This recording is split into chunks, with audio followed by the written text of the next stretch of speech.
My mother-in-law tampered with my birth control, resulting in me getting pregnant 3 months postpartum.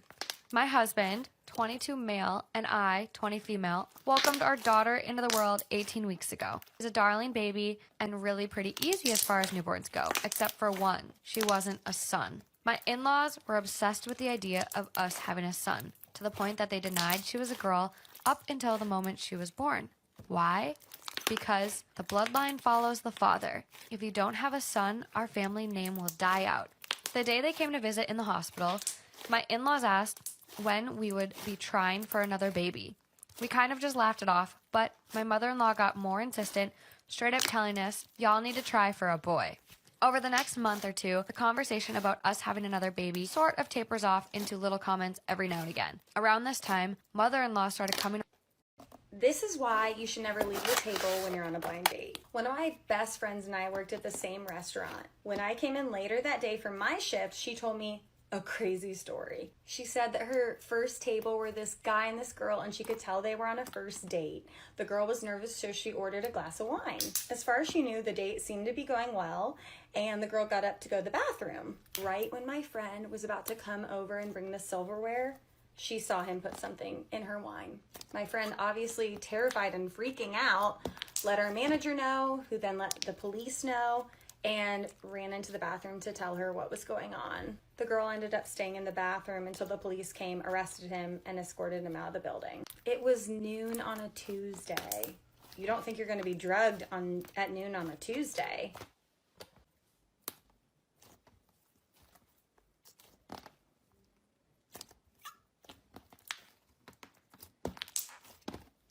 Am I the asshole for having my wedding ceremony in sign language? I'm 24 female, deaf, and growing up my parents got me bilateral cochlear implants and forced me into mainstream school. Never taught me sign language and never immersed me into my culture as a deaf person. They were actually pretty against me using ASL at all. Well, I took ASL in high school against my parents' wishes and then got into a deaf university. Although I couldn't sign fluently when I started, I finally felt accepted and understood. The deaf community was nothing but welcoming.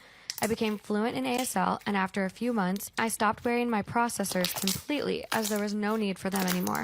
I honestly didn't realize how alone I had felt until I didn't feel that way anymore. I met my fiancé at college. He is from a very large family of deaf people, and everyone is fluent in sign. We've been together 4 years now. He proposed last May. We've been planning the wedding and have decided to have it fully in ASL. Am I the asshole for refusing to let my stepdaughter use my daughter's wedding dress? I met my stepdaughter Zoe 2.5 years ago, and I married her father less than 5 months ago. It was a small and private celebration since that's what we felt was the best thing to do, since I'm still grieving my daughter Lauren, who passed away from sepsis at the age of 26. She was doing okay and was getting ready for her wedding that was supposed to happen the same month she passed away. We still don't know what went wrong. I took most of her belongings, including her wedding dress. We bought it together and she put a lot of her own touches on it. Although it hurt to look at it, I made sure it's safe. My stepdaughter Zoe is younger than Lauren. She's 23. We're not very close and distance is one of the reasons why. The issue started when Zoe visited to talk about her wedding in April. We were talking about wedding dresses and she suddenly brought up Lauren's wedding dress. I asked her what about it, and she said she saw it several times and it got stuck on her mind. She asked me if she could see it, and I let her. She then said she'd like to wear it at her wedding. I felt uneasy. I told her I wasn't sure that was a good idea. She told me it's fine. She'll have to change a few things in it so that it can fit her size and style, but this is why I had a hard time accepting. Part 2 of the most outrageous thing I saw while working as a waitress. So about 90 seconds later, he's back in the door without her, going, I think I left my... Then when the door shut and looking to make sure she was out of earshot, he goes, without the slightest shade of shame or embarrassment, mark the tip down to $20, hun. I was just playing it up for my date. You understand. Then turns to leave. I understood, but not how he hoped I would. However, I couldn't make a scene in the middle of work. That's not my place, so I just said one more time in order to give his conscience a chance to sink in. Okay, sir, you'd like to amend your tip from $100 to $20, is that correct? Even though I didn't show any displeasure in my voice, he shot back extremely hostile. Yes, and if I see a cent over 20 on there, I'm going to dispute the whole meal with my credit vendor, so don't try to pull anything. The most frustrating part of this for me was not even going from over a 30% tip to a 10% tip, but rather that this poor girl was being strung along with no idea of who this guy was behind her back. It was extremely manipulative of him, which was a major red flag. I really wanted to show that girl the trick he just pulled, but I was at work and it wasn't my place. However, just in time, something occurred to me and I darted outside hoping to catch him in the parking lot.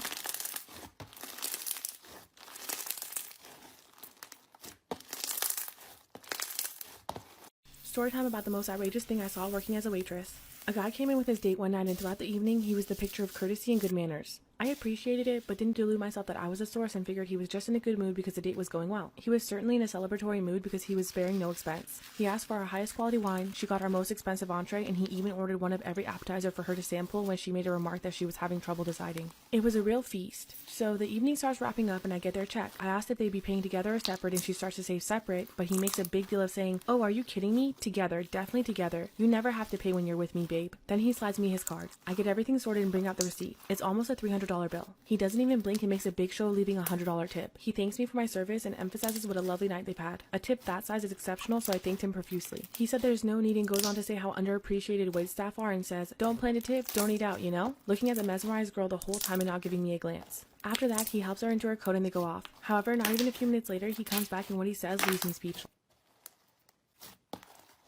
Would I be the asshole if I called off my wedding because my fiance doesn't want my son to bring his boyfriend to the wedding? My son was born when I was only 15 years old and I've been a single dad since I was 18. It was hard living for a long time money-wise, but I always tried to do my best by my son. Today, I own my own gym and my son is now 22 and going to college and works at my gym full-time. He came out to me when he was 14 years old and I've always been supportive of him and his identity. I've been with my fiance for about 2 years, and while she does come from a very deep religious and conservative family, she has never had any issue with my son.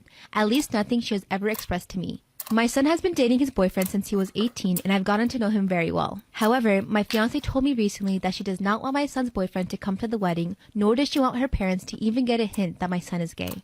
That if they found out, they would have a complete fit. This really bothered me because I refused to ask my son to go back in the closet. What is going to happen in the future? What's going to happen when my son gets married himself? Will they want him and his husband barred from other family events? He's my son and will be the best man, and it will be unfair to deny him a +1 because her family. If you're ever driving late at night, don't do what they did. 2 boys picked up a girl on the side of the road while they were on their way to a school dance. In the car, she kept saying that she was cold, so one of the boys gave her his jacket. But when the night ended and they were about to drop her off, the girl accidentally left with the jacket. So the boys said that they would just come back the next day to get it. But when they came back and knocked on her door, they discovered something that would make them question what is real and what isn't. An old woman opened the door and asked them who they were looking for. After talking to her for a while, it was revealed that the girl they found on the side of the road was her daughter. But the thing is, she had been dead for 12 years. She was killed in a car accident at the same street corner they first saw her. The old woman pointed to a cemetery down the road and said, "That's where we buried her."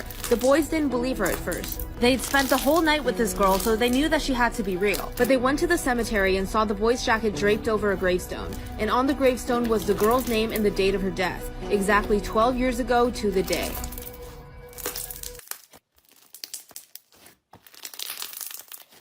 If you're ever driving late at night, don't do what they did. One night, a boy and his friend were on their way to a school dance when they saw a girl on the side of the road looking lost. They stopped the car and asked if she needed a ride, and she asked them to take her home. They said that they were going to a school dance and asked if she wanted to come too. She agreed. But these boys wouldn't know yet that this girl was not an average hitchhiker. So they all got in the car and the girl sat in the back seat.